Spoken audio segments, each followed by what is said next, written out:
આણંદના સંદલપુરા ગામે ખાણ ખનીજ વિભાગની ટીમ ત્રાટકી હતી અને અહીંયા લાંબા સમયથી નદીના પટમાં રેતી ખનન ચાલી રહ્યું હતું। સ્થાનિકોની રજૂઆત બાદ ખાણ ખનીજ વિભાગની ટીમે કાર્યવાહી કરી। ગેરકાયદે રેતીનું ખનન કરતા 2 ટ્રેક્ટર, 1 લોડર મશીન અને 13 લાખથી વધુનો મુદ્દામાલ જપ્ત કરવામાં આવ્યો છે।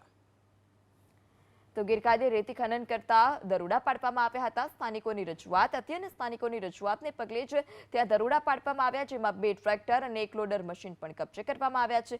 લાંબા સમયથી નદીના પટમાં આ રીતે ગેરકાયદે રેતી ખનન ચાલી રહ્યું હતું।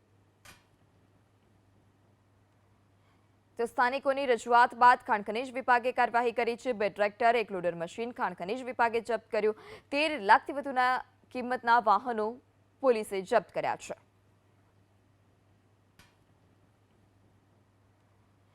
તો સ્થાનિકોની રજૂઆત બાદ ખાણ ખનીજ વિભાગે કાર્યવાહી કરી છે। 2 ટ્રેક્ટર, 1 લોડર મશીન ખાણ ખનીજ વિભાગે જપ્ત કર્યું।